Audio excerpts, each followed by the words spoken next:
for the 60th time. On the Air is on the air. Great to have you along today. Sully, Little Tommy, Rusty Nails, and of course, the Sully Band. Wow. Oh, they're good. Yeah. They're growing too, by the way. Had you noticed that? Yeah, I've noticed something expanded here. Some new instruments. Well, we got Arnie Viltus and John Hartford playing guitar, so give those guys a big hand for us, will you please? We were going to get one of them a 12-string guitar, but it's easier just to get two guys on So, 6-string. on single 6-string guitar. Much better. Hey, I- they kind of look like sticks. We got JY, James Young right there, and Tommy Shaw. Like stick. Oh, Yes. yeah. I never saw sticks. Yeah. So I will tell you this also. You know, it's James East, our very famous bass player with 2 Grammys, 3 Tonys, and a restraining order, and an expired Costco card. Apparently got a new Costco card. Yes. Good. Finally. Yeah. Yeah. Good stuff. Oh, yeah. All right. So tell us, what do we have today? Wow. Oh, man. We have 3 radio icons. They're going to be seated right here in a couple of seconds. May I introduce the very first one? Hit it. All right. He is one of the original West Coast hippie DJs. Right. He's basically That's right. a San Diego native. Oh, no. He went from rock and roll to stocks and bonds, an original KGB news brother, No way. Gabriel Wisdom. The Wisdomator. Yeah. The LS DJ. Ah, that's a good one. Hey, man. Right here, my friend. Yeah, what's the hot Great investor to tip see you. today? Yeah. Look at that. Mr. Wisdom. And he's going to talk about Bitcoin today. How interesting. Yeah. How interesting. Is this a Star Trek convention? It does. It looks like it. That's it. But See you guys. hey, Mr. Wisdom. Yes, sir. Seriously, you are an original hippie DJ, right? I mean, from the late 60s into the early 70s. That's true. And for some reason, whenever I get out of the shower, I still try to comb my hair. It's not happening. That's this old habit. But yeah. Where did it all start? It started at KPRI on 7th and Ash. That's a studio in the Almost Famous movie. Yeah. Right. Yeah. And I was Alice Wisdom, Yeah. or Gabriel Wisdom. Yeah. And that's where it started. Capri by the Sea, is that what they were calling that station at the time? Yeah, Tommy Irwin, Shotgun Tom Kelly he was the last guy in that format, and it was me, O.B. Jetty, Ron Middag, Ahmad the Revolving, Uncle Ben's Perverted Radio Show, Okay. and Solomon Grundy. And That's one of right. your more famous co-DJs was, I love this story. Give me a hint. The LSDJ. Oh, the LS yeah, DJs. yeah. That's You have right. it. The LSDJ, Timothy Leary. Yeah, Oh, And that guy. yeah, Wow, that's amazing. yeah. He was great. Was he right there with you? You picking out records? Say, play this one, dude. No, he's a longer story, but Yeah, he was a great guy. Had a lot of very famous, legitimately popular friends, like Cary Grant was a buddy of his. Timothy Leary and Cary Grant hanging out. Yeah, Didn't see And that you guys one. were still underground and kind of like you were FM the when radio everyone station was. was literally under a drugstore, How convenient. No. But at that time, underground. but at radio. that time, the entire world was listening to AM radio. That's right. And then FM you guys was were just starting out Yeah. as a medium for rock and roll. Nobody was playing the album tracks from the bands we all loved, the kids. Yeah. And so it was kind of like the internet in the early days. Right. All of a sudden, everybody wanted to listen to FM. People were getting FM converters for their cars. Ooh. I remember one promotion we did at KGB. FM was free FM converters. Wow. I mean, we That was gave like a away giveaway. thousands of them. And speaking of KGB, Yeah. All right, our Come on. next guest. Come on. All right. When I was a kid, bell's ready. I saw this guy jump out of a limo. He was smoking a cigar, and he had a bunch of women with him. He didn't have to wait in line at the Improv in PB.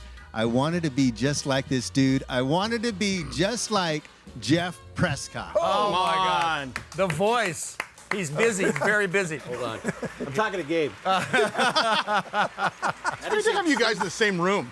This is awesome. Well, you know, like Martin and Lewis, we really don't like each other. And this is the first time we've been together and spoken to each other in 40 years. But, Yeah, we avoid all meaningful conversation and we sleep in separate rooms. Am I correct in assuming this is the original News Brothers? not quite. but Correct close us. enough for But this some show. iteration of it. Yeah. Some iteration. You know, the big thing was KGB midday news and comment at 11:50. We were doing the Daily Show 30 years before the Daily Show. right. You know, Absolutely. Now you had Jim Price on a couple of weeks ago on your show. Amazing stories. The News Brothers were total anarchy. The more trouble we could get into for 10 minutes, our job is done for the day. Then we go home and take a But in nap. the very beginning, it was Jeff Prescott, Gabriel Wisdom, correct? Not really, but I don't want to get into it. So yes, of course, Tommy, your history knowledge is great. Wasn't our old friend, who else was in Himmel? Larry Himmel was in there? Well, Larry had nothing to do with that. Yeah, no, he was. Yeah, he was. He was a listener. He was a listener. Okay. So anyway, there was KGB AM, KGB FM in the early days, 1972, April 1st, when Yeah. KGB recycled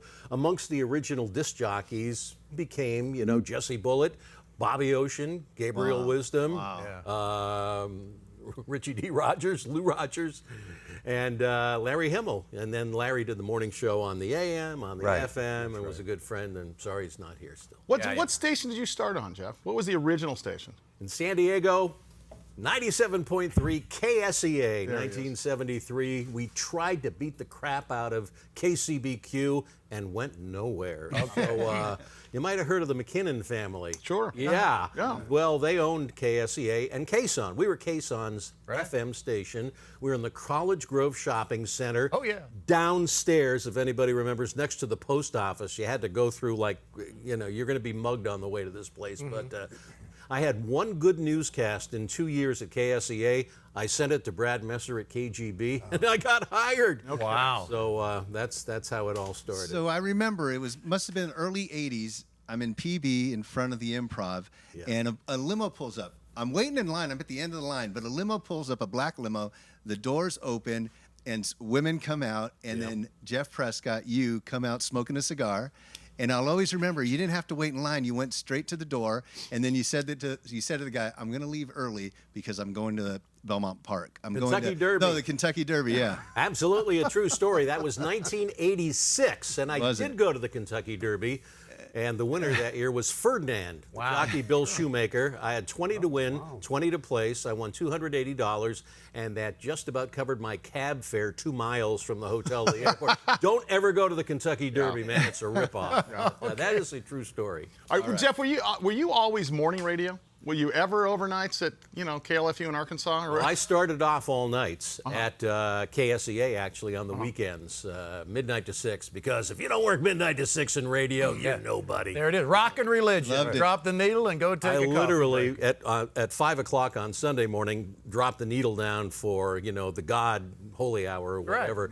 But, really, you got to stink from midnight to 6, and the program director never heard you. So if you had any wherewithal, you got better, and that's where you make mistakes. Exactly. And when you do midnight to 6, all of a sudden, like 4 a.m., 5 a.m., you think, okay, people are up listening. Yeah. So you get a little nervous. The morning guy was getting up at about 4:30, 5 o'clock, so you got to be good from 5 to 6, but from, at 3 a.m. And the worst thing is when they change the clocks. It's 1:59. Uh-oh. Again. It's 1:59 again. That was the worst about the all-night shift. It's the Icon Show today. Continue, Tom. We have somebody else here, don't we? Yes, we all grew up listening to this next guy. In my opinion, he is 1015 KGB. He is San Diego radio royalty from Chicago. He means so much to all of us. Ladies and gentlemen, Mr. Jim McInnes. There he is. Yeah. Damn. Thank you. Damn in the PM. My goodness. Hey, Russ. How are you, buddy? I'm well, thanks. Oh, good to see you. Robert, how How are are you? you? Nice to see you. Tommy, Mr. McInnes, Jeff, Gabe. Buddy? I mean, JM, here you are. Here I I am. remember as a teenager, it was 11:50 a.m., and I do remember you were the disc jockey at once. I think you did all the shifts. And the News Brothers came up, you guys, and it was so cool because at 11:50, you guys told me about the news that I should know, and then you also talked about a thing I didn't know about stocks and bonds. Or news from other planets. Yeah, you guys were so Most was great. that. Yeah.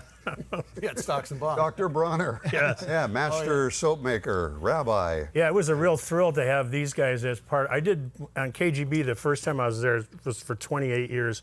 It split evenly, 14 years in afternoons and 14 in middays with these guys, right up until 91 when you got fired.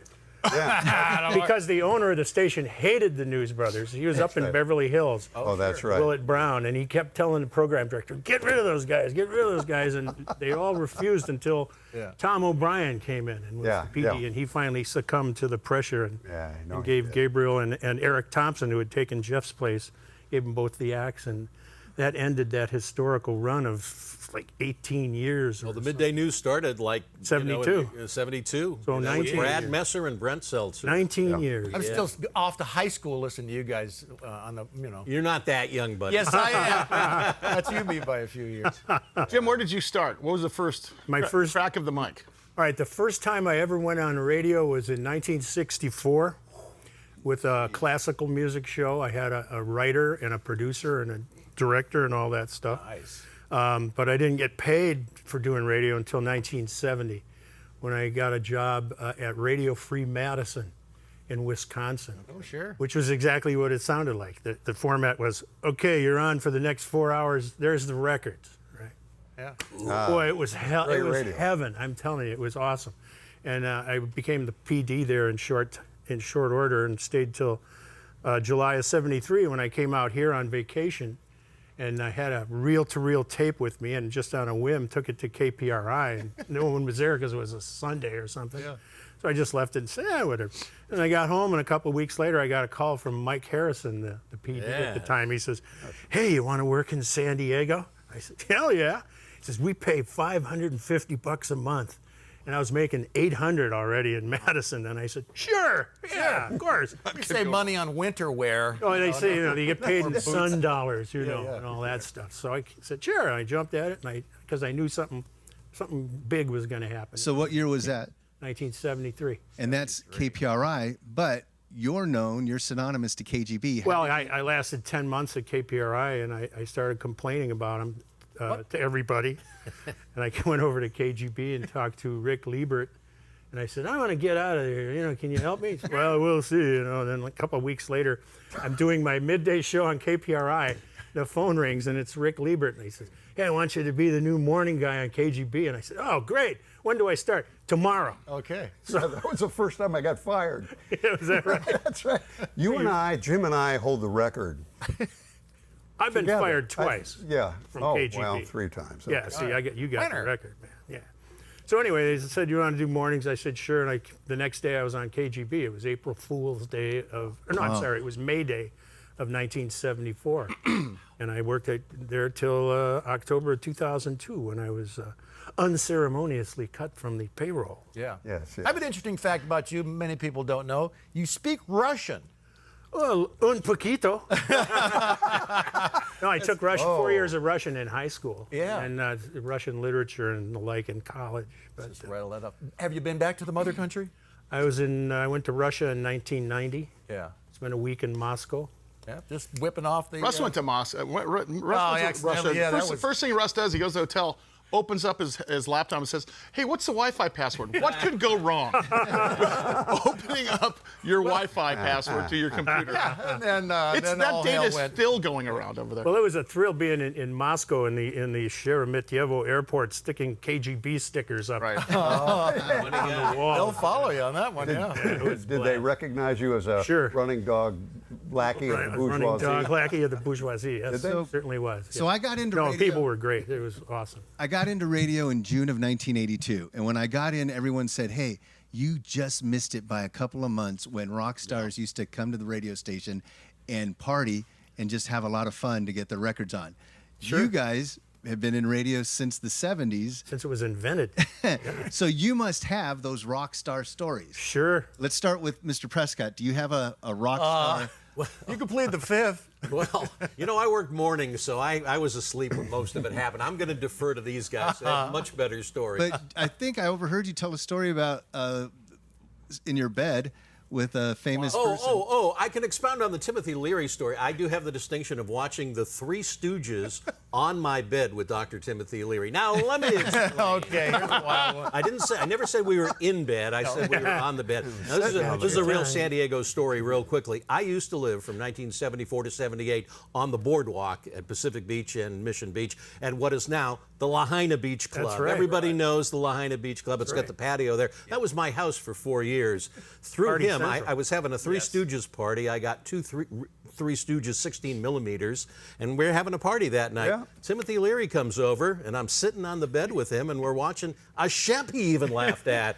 I had a Shemp and a Curly, and that's my claim to fame, is that I watched the Stooges with Dr. Timothy Leary. And then there's the story of something that happened between him and his wife and myself that I cannot tell. Wow, that's a good one. She has just passed away. Taught you how to cook. Yeah. Okay. But you were in the days where there was, the reason they have us sign payola things every year, right? All of that happened back in the 70s. So, Gabriel, give us an example. Pre-signature. Because people. About payola? No, just Jump in and say it. Any rock star How much stories? was your biggest those payoff? guys would do anything to get their records on My radio. dad was a disc jockey in Boston in the late 50s and early 60s, and at that time, payola was legal. Yeah. So back in the 60s, my dad would say, hey, my mom and I are going to Florida. See ya.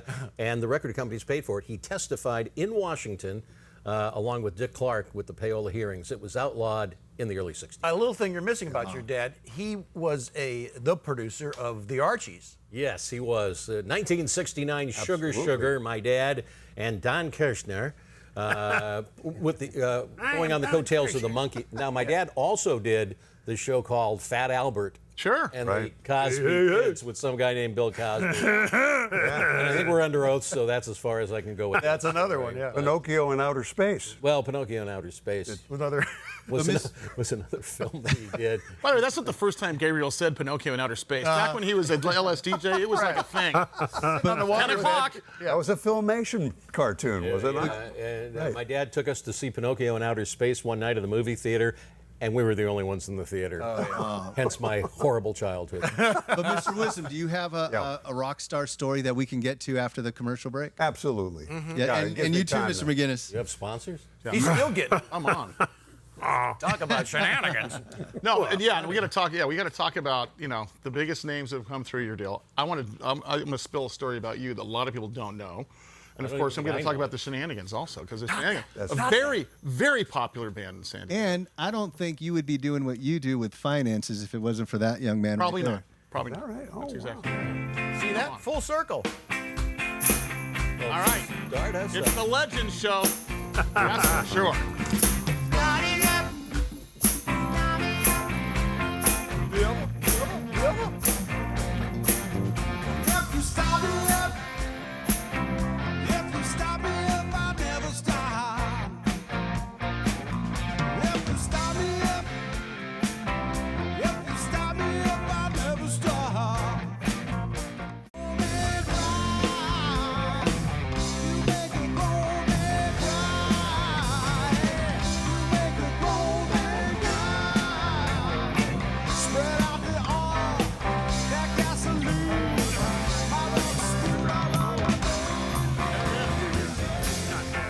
Sully Band once again. Yeah. Thanks, you guys. Yes. Sen Sully. We had a crazy thing happen at the Belly Up a couple weeks ago.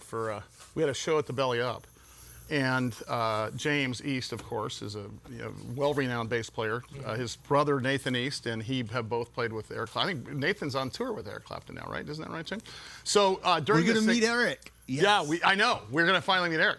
But we got, you're there in the Belly Up, which is a cool club because it's 500 people. It's a Quonset hut. People are back out drinking again. And they threw this impromptu re-60th birthday party for me. But James brings down Steve Ferroni, Tom Petty's drummer of 25 years, and Greg Fillinganes, who is Michael Jackson's music director and the guy who played on Songs of the Key of Life for Stevie Wonder. Wow. And these guys got on stage and killed it. And you guys just did such a great job. So, a little bragging about my band. Well, they were. I was standing in front of the stage. I wasn't even on the stage at that point. It was People were fantastic. happy to see the Belly Up back open, Yeah. live crowd, and we did a show a couple months before that with 8 people. Yeah, that's right. We did live stream. Sucked. Yeah.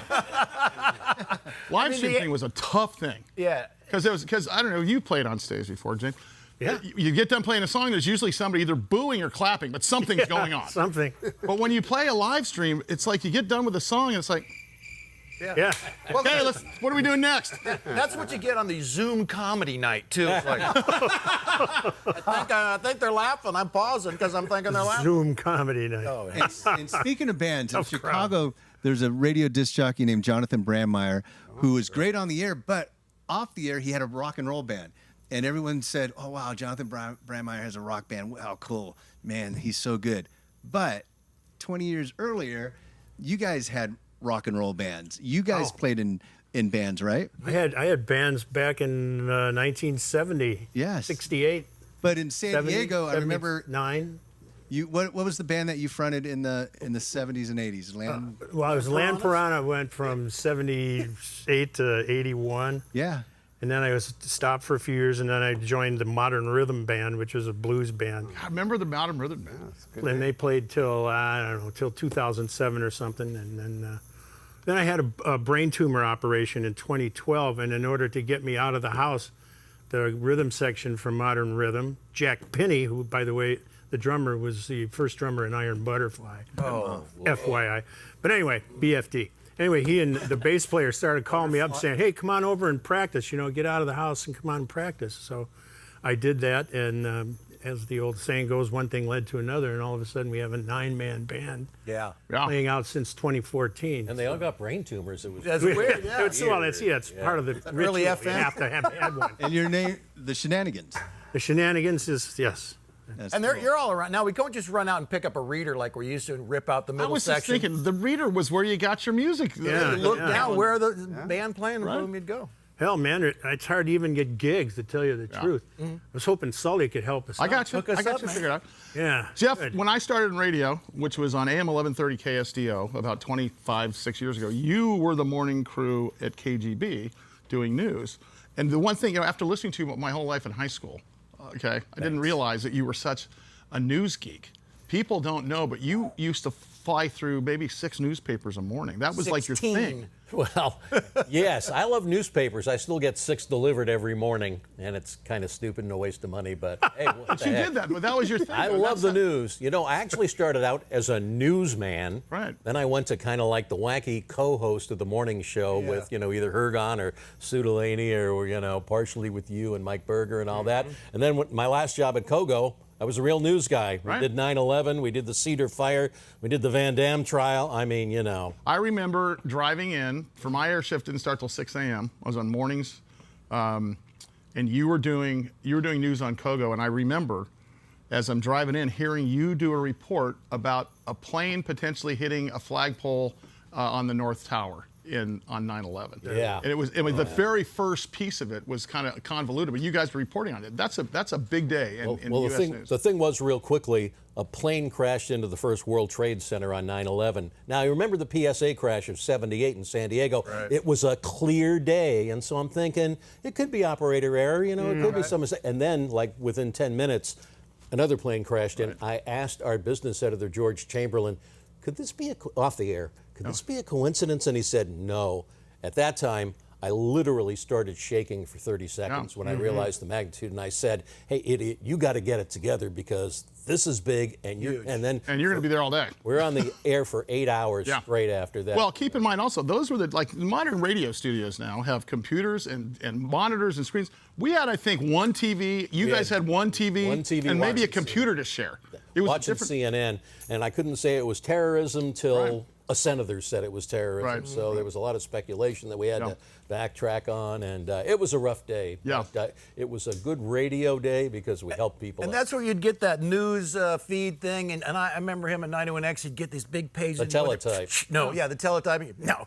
Then he'd get his ruler out, and he had them all set up, ready to go, ready to do the news. Got to do the news, And man. you probably learned on a typewriter. Oh, yeah. Was it hard for you to go from a typewriter to a computer? If I had to go to the radio station today, I would not know how any of the equipment worked. I mean, I had in fact, when I went from KGB to 91X, part of the deal leaving KGB was I get to take my manual Royal typewriter, and I used to be the fastest 2-finger typist you could You're find. also the first guy I ever saw that had an iPad, though. Well, Like I am an early adopter know of you are. many things, yes. Gabriel Wisdom, when did you pivot from rock and roll to money talk? Well, I always liked business, and a lot of the friends that I made in the radio and music business were on the business side. So, for example, Patrick Meehan was the manager of Black Sabbath and Gentle Giant and Long John Baldry. You're hanging out with the accountants while the band's in there partying, huh? He owns the Borrego Sun in Borrego Springs. No kidding. Wow. So I read said that there's paper. a lot of people. The only one. But I will. You got to get that paper. Again. Was Patrick the good guy for Black Sabbath? Because they had a bad guy in the beginning. Manager. Well, Yeah, one of their managers took all their money. Yeah. And I think Yeah, it might have I been don't me. think that's- So you learned that trick. That's interesting. Hey, when we that's come back, we'd like to hear more. Yeah, how'd you But do it? That's how I started subdividing real estate in the mid '70s, and I got the bug for investment then. And then in the early '80s, I got a chance to be. Well, you can. It's just like the stockbroker. Oscars. There's a lot. There's a lot more awesome. time to do this. Yeah, we got plenty. I'd like to see coming up here. I'd like to see McInnes get up on stage. Yeah. Grab an axe and play something. Come on. My lighter. The air is on the air. We got much more to come. When? No. They're doing fine.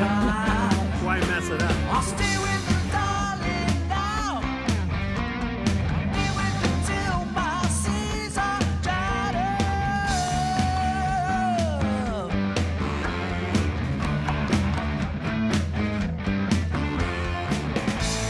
I've been waiting so long to be where I'm going in the sunshine of your love. There it is. Arnie Vilches in the Sully Band. I was tripping. I was tripping out, man. I like it. I like now that you guys are creating the music for our guests. Oh, We had yeah. the old rock show last week with DSC was on, right? And now we've got the classic acid rock stuff. Now, well, Gabe's here, so. That's right. So Jim McInnes, of course, has a great band, and it's called the Shenanigans. Yes. Nine folks in the band. Yes. Classic rock band, That's a bus. and I want to hear him play something. Yes. I want to hear him play a little something up there. Jim McInnes. Freebird. Hey, do you know Wild Horses from the Osmonds? Okay. What do we do, men? Jimmy, what would you like to do? Anything.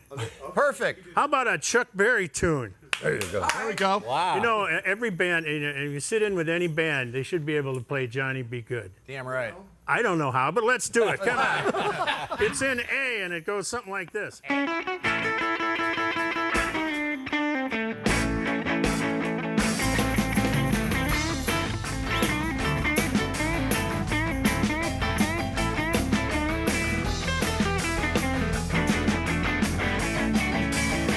Down Louisiana, coast to New Orleans. Way back up in the wood among the evergreens. There stood a log cabin made of earth and wood. There lived a country boy named Jimmy Be Good, who never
Come on.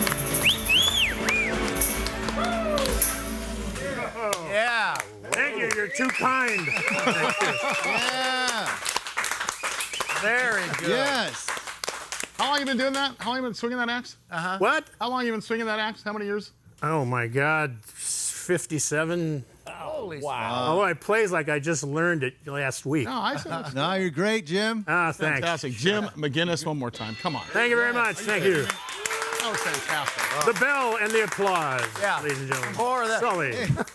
I think I just got an idea for like tie-dye knee braces. You know, some sort of a. Yeah, my knee locked up on me a couple of weeks ago, and You know that pickleball, wasn't it?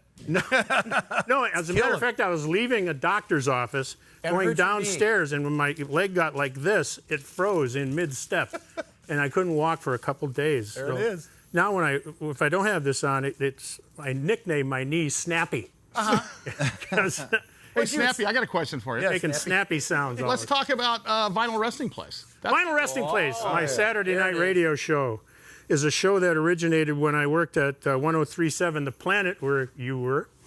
And it ran for a couple years there until that station changed format, fired everybody. And that was from 2003 to 2005. And then it lay dormant until I donated all the music from that show to the Pala Indian station, which is now KPRI, up in Pala.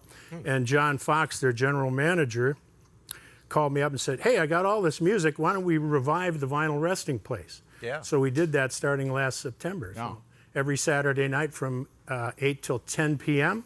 Pacific time. There it is. It's on KPRI. You might be able to hear it if you're right next to the transmitter. It's a low power station, so the best way to hear it is on the internet and search for Res Radio. You know, the interesting part about The Planet, 103.7, it was my only foray out of talk radio into FM radio. And I was on with a guy named Woody from KGB, and we had, was it the morning show or the afternoon show? We had the afternoon show. Yeah, April Fool's comes in, I'm going to call it 2003, something like that. it was. And we call up because McInnes got hacked over at KGB. So we thought a great idea would be opening up the microphone at 3 o'clock, and it ain't us, it's him, out of nowhere. And that turned into a job. They've moved us over to more, so I got my first morning gig on FM, and they put JM in the PM once again on 103.7 The Planet. Yes, indeed. That was And also Sully and Woody sounded like highlights from a Disney film. It did. Absolutely. Well, when I listened to KGB, it was the mid-'70s through the '80s, and I had fun as a teenager listening to KGB. Was it fun for you guys being hell on the air? yes. I mean, I can only imagine. Come on. Yvonne, was it fun? It was you know, we're pretty real people in real life and on the radio. And I mean, I always said, you know, try and be the same person you are off the air as you are on Exactly. the air. Really stupid. And I think I achieved that. Yeah, So, you did. thanks, buddy. You know, what are you doing here anyway? Didn't you grow up back east, Russ? Yes, in a pretty tough part of La Mesa. Thank you right, very much. Thank you, everybody. Tommy, Best part about JP too is We're gonna.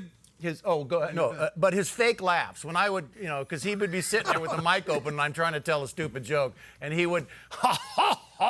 I'm like an Ed McMahon. That was a 3. Yeah, I'm too old to do the 9 or the 10. He's got some good ones. Yeah, no. I love Russ. This is a good guy right here. Well, I want to hear Good guy. more radio stories. I don't know if we're going to take a break right now, but Yeah, let's we're take taking. a break. Let's do this. Let Jim unlock his knee, get back down to the bar. I'll be down We'll do that there. on a commercial break. You guys go into something. Go ahead. No, I'll follow you. yeah. Here we go. What key are we in? Key of life.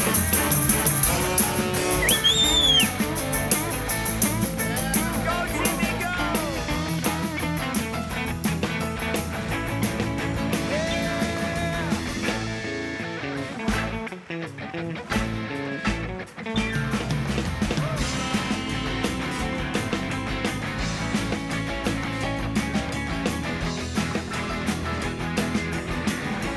I said go.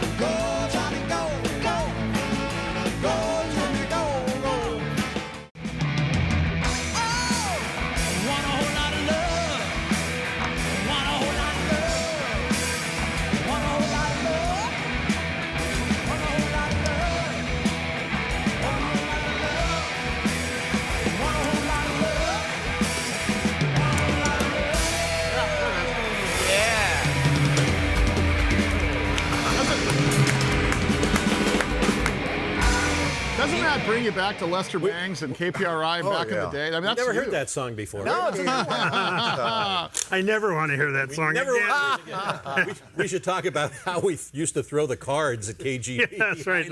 Every song title was on a card. You didn't like it, When, just when throw Led it. Zeppelin first came onto the scene, their warm-up band was Jethro Tull. Yeah. And they toured, played the sports arena, and nobody knew any of the other songs except for this one. Whole lot of love. Full house, 10,000 fans. They were hot right out of the chute. But we had a lot of great bands come by the station. But what I remember most, because I dream about it a lot, is when I was playing a long record, it might have been Freebird or something, Not to that. run out to the car to get something from my car, and I'd left the key in the studio, Oh, yeah. and I couldn't get back in. I've done that. Oh my God! And it was a Leonard Martin Skinner let me in, record. and when I was ran to playing. the studio, the needle was going. Yeah. And I still have that. I have that nightmare. Right. I still have radio. Well, yeah, we all have radio nightmares where your record's ending and you're reaching, and it's still records, of course, not Right, CDs or anything. And you're trying to reach for another record, but the record rack keeps moving away from you. You know, That's a Twilight Zone episode. time's running out. You're gonna, oh my God! Because the biggest sin in radio is dead air. I know it's Groundhog Day. Oh. Every So once in a back then, the playlist, you could play literally anything, right? There was no list. So you could. So how did you guys do it? So you got the album, let's say, Leonard Skinner. It's So a how little- did you know which song to play? It's a little at KGB in the 70s. There was a card filing system, not these little teeny cards, but big cards with one song on each one, and we had dozens of categories and Yellows and red hundreds dots and hundreds all of that. songs in each category. And you're supposed to pick right the front, Goodbye, Norma Jean. inbox. the front card, Put it in the back. and play it and put it in the back. But nobody did. You just go through and say, Look for a good one. Yeah, and so it was basically freeform radio. They called it freeform with discipline.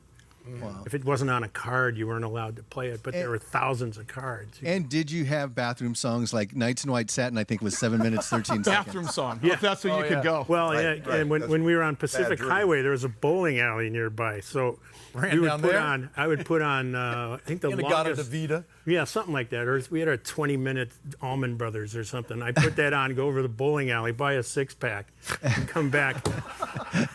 Come back before the song ends. Plenty of time. But in those days, because records were on wax, occasionally they'd be scratched and they'd skip. Wax? No, you mean you could- cylinders. Well, no, Back then. Well, yeah, but that's in your day. Because when they gave the promotional copy, it wasn't vinyl. It was wax. It only had, 20 plays on it or something? acetate. Oh, yeah, you're talking about And acetate. somebody No. would scratch the record somehow, Q-burn and a Q-burn. and you go get your six-pack, and you come back, and it's on the same lyric again and again, right? Yeah, no, I don't remember that. But I remember locking myself out of the studio to go outside and snog with my girlfrind. That's British slang. Snog. Yes, it is. It means to make out. So is I Steely locked Dan, myself but we're out not- of the studio. We're not going to cover that one. So, all right. Now, something iconic in San Diego is the KGB Sky Show. You guys were probably there year one, year Number two. one. If I'm not mistaken, year one was where? 74? I was stuck at 1976. Choice. Yeah. we had Very took place first, at Choice Lakes Yeah, and I was Fiesta Island. Yep, and Mission Fiesta Bay. Island. Okay, so that was the inaugural one. That was the but first. Right. when it moved to the San Diego Stadium, at a halftime or at the end of a Padre game or whatever, did you guys look at each other and say, "Oh my gosh, look at what we have done"? No. No, That never happened. We went, are we getting paid for working overtime? we just Because oh it's very God, not iconic. again. The Sky Show was the best fireworks show you ever saw because we had the mafia. What was that family? The Bernini. Pyro Spectacular. Yeah, we had the best people in the country. You know, nobody ever saw purple fireworks around here till the KGB. And we Sky had Show. concerts to warm it up. Yeah. Remember, we Def had Leppard. one year we had Chuck Berry, Loverboy, and Jimmy Buffett. Oh my goodness, we And did. so Jimmy everyone- Buffett at a did. Sky Show. That doesn't. We did. That was and for $1. I want mine with. I don't remember Jimmy Buffett, but I don't either. I don't remember a lot. I think that was blurry. We used to sit there at the end of Tierra Santa because I didn't want to pay to go to the stadium, get a keg, put it in the back of the truck, and just sit right there, look over the stadium. And Well, it had to move because, you know, we jammed out the Fiesta Island SeaWorld Drive area to where the cops, you know, called us the traffic next didn't day move. and said, you're never doing that again. Yeah. And out of Choice, where, you know, I mean, who knew? Yeah. Right. You know, off of Highway 94. It was a good idea to do it in 2 different places. And then I don't remember where the second Sky Show was, but I think by number 3, it was at the stadium through our good friend Andy Strasburg and the Padres. The second one was at the stadium. Oh, it was, okay. moved And it, another yeah. Jim Price idea. Of course. That's right. But the city was upset after that first one because we stopped traffic everywhere. Yeah, nobody anticipated that people would actually stop to see the fireworks. Yeah. Another name that I think of when I think of KGB is Sue Delaney, and I met her once. I was at a concert. I went up to her and said, oh my gosh, I can't believe it's you. Did you guys know Sue Delaney well? Can you? Well, Russ and I both worked with her at different Really? times. You Well, couldn't we find- all. And you too. Yeah. And you too. You couldn't find a nicer person who was one of the first to really care about animals. Oh yeah, she loved She's a critters. wonderful person. Nice. Beautiful gal, too. Oh, my God. yeah. I was in love. Yeah. And And God- her boyfriend, longtime boyfriend, was a toilet paper salesman. Yeah, for waxing. Very That's unusual. right. And he looked like Magnum. That's right. Yeah. All her He boyfriends looked like did. Bill's. Yeah, I guess so. right. Which- You look like Tom Selleck. I tried to grow a mustache just to get in the loop somewhere. Yeah, Tom Selleck. Do Nicest you person. remember a lot of stories about the Bacchanal? I mean, because KGB and the Bacchanal, synonymous. Practically Live, lived there. morning shows there, right? We Hey, used to do you have that the picture Hergon. that I think this was at the Bacchanal of the Hergon Breakfast Yes, Club? That's yes. it. With Sir, what's his Winchell? Paul Winchell. Winchell, the Sorry. ventriloquist. Oh my God. Yeah, Paul we're all in Winchell, there. Jerry Mahoney. I'm wearing the 3D glasses in the back. No, you're right next to Film Express lady, and there's Paul Winchell just to your right, and There's Andy Strasburg. That's on the left. Strasburg right at the bottom left. Oh my Yeah. God. Prescott's Oh, in there, that's right. barely making it next Yeah. to Hergon. Yeah. I don't even Yeah. think I'm in that Look picture. at that You- crowd. You're there somewhere, I think Jim. I'm flat You're at the on my bowling back alley. somewhere. Wow. Yeah, you're at the bowling alley getting a six-pack and scooching your honey. Oh my gosh. Yeah. Some of those people aren't alive right now who are Right. in the picture, unfortunately. Right. That was the most fun time to take our morning show to a beer bar in the morning. In the morning. Live! That's right. I'll be a vehicle, baby. Much more to come. It's the Legend Show. Jeff Prescott, Gabriel Wisdom, Jim McInnes are on the air. To the deepest star. I'm your vehicle, baby. I can take you anywhere you want to go.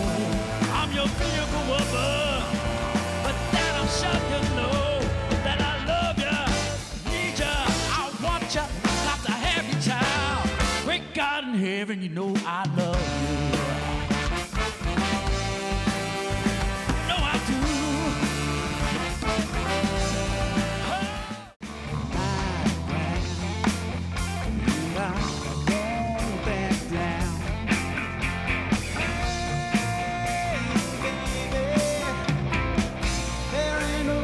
There you go, Sully Band. You know, there is that thing we talked about in the break. People out of the business don't understand this thing called hitting the post. And hitting the post means, very simply stated, the walk up on a lot of albums is instrumental for about 30 seconds. First 30 seconds. Yeah. And then, bam, they start the vocal. And the most trouble you could get in an FM station was talking over the vocal, right? Stepping on the vocal. Right. Yeah, You any stepped station. on it. Yeah. You're fired. Well, not right away. Well, you talked up Inagata DeVito once when you were really high, so I thought that was a pretty yeoman attempt at doing Is that it. a I don't remember. There's no post. I did edit Inagata DeVita from 18 minutes down to 58 seconds one time. That was a That favorite. was Cool. popular. Yeah. That's the version I can take. Yeah. So it must have been early 80s when KGB did a live broadcast with this new rock band. And I'll always remember, I went in my living room, turned up the radio to listen to this band I've never heard of, The Ramones. The Police. Oh, the Police. we Oh, did yes, that I one. remember. Yeah. From the Roxy Theater in PB, which is now a post office. It's my post office Yeah, box, yeah. 90929. Can you tell us about that? Do you remember? Well, it was 1978, Oh, yeah. and Roxanne had just come out, and they were touring. They were all in a station wagon, Wow. touring around the country, playing little clubs to promote that record. And Sting lost his job because of defunding the police. I don't know if Thank you. Hey, everybody. There you go. Give me the bell. And there's a funny. Fire in the hole. You still got it. Thanks. And then I remember listening, and then Bon Jovi's in the studio, hanging out. I remember John coming to the station, really nice young guy. He was like 20, 21 years old. He just walks in and I'm sitting at a desk. He comes over, hi, I'm John. I go, I'm Jim. Hi. And he went into the studio. And other guy, when Rainbow came through, Richie Blackmore's Rainbow, their bass player Roger Glover, their producer, came over to KGB for an interview, and then he found out we had a pinball machine in the break room, Emperor Ming, and he came back the next day and just played pinball for like 3 hours. So did we. Yeah. We also had a very young comedian named Robin Williams come into the radio station to do Mad Jack stereo commercials. And there was one morning Sam Kinison came in with some other really famous guy. Yeah, so famous. Famous, funny person. Wow. You bring up Mad Jacks. Remember Mad Jacks and D.O.W. Dow and the Waterbed Gallery? I mean, those are all staples. Gentry's Waterbed. Those were our sponsors.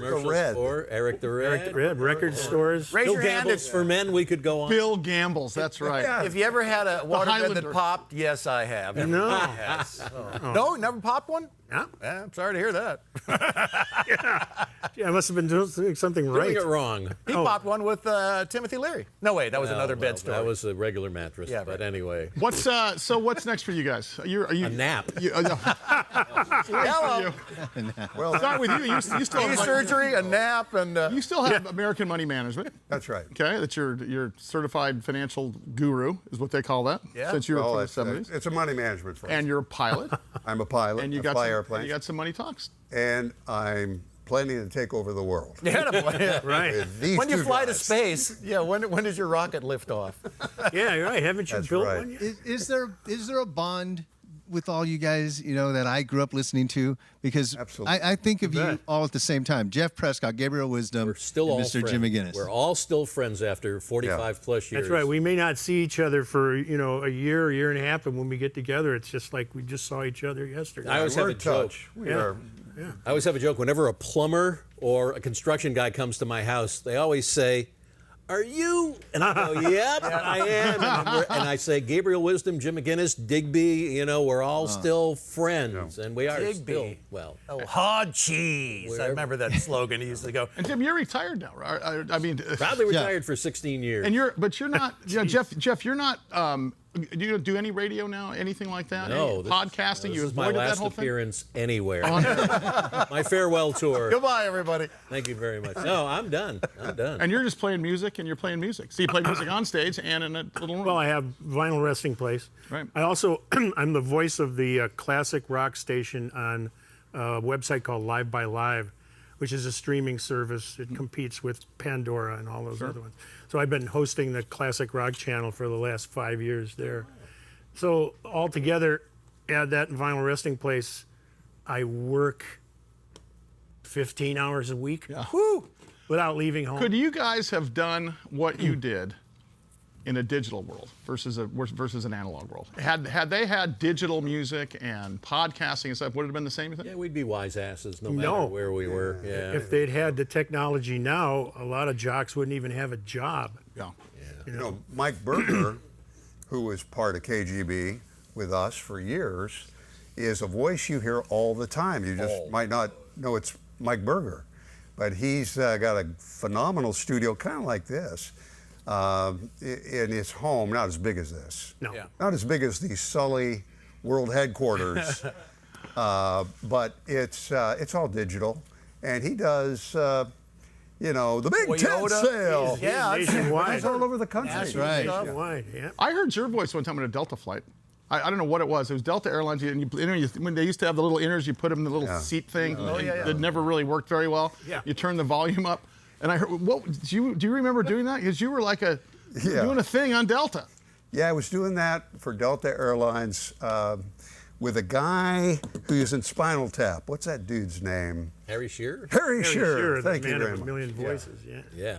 Yeah. Wow. Say it again. Return your seat to the full upright position. That's right. You may smoke if you wish. Yeah. We're going to crash. Welcome if you got it. And Mr. McInnes. Yes, sir. As I was listening to you on the radio, someone else behind the scenes, was working at a station called KFMB. She was on KFMB AM, and she worked for B100 behind the scenes. And she's a big deal in your life. I can't mention you without mentioning Sandy Bannister. Oh, yeah. Yeah, we're joined at the hip. My wife of the last 37 years. Yes, and a good person, Sandy too. Bannister. Yeah, great. Yeah, person. she's fun. Good She's person. watching right now. Hi, Sandy. Where's the camera? Sandy Mick Bannister.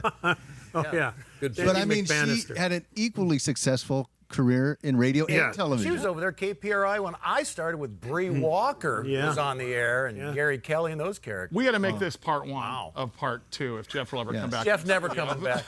He'll zoom in. He's going to be the Michael Nesmith. All right, I'll come back. I just want to say Group thank of you. monkeys. Thank you for influencing my radio career, Mr. Prescott, all Mr. of you. Wisdom, and Mr. McInnes. All of My pleasure. Jim, one last time for you. There we go. On the air. Let's have lunch. Thanks, guys.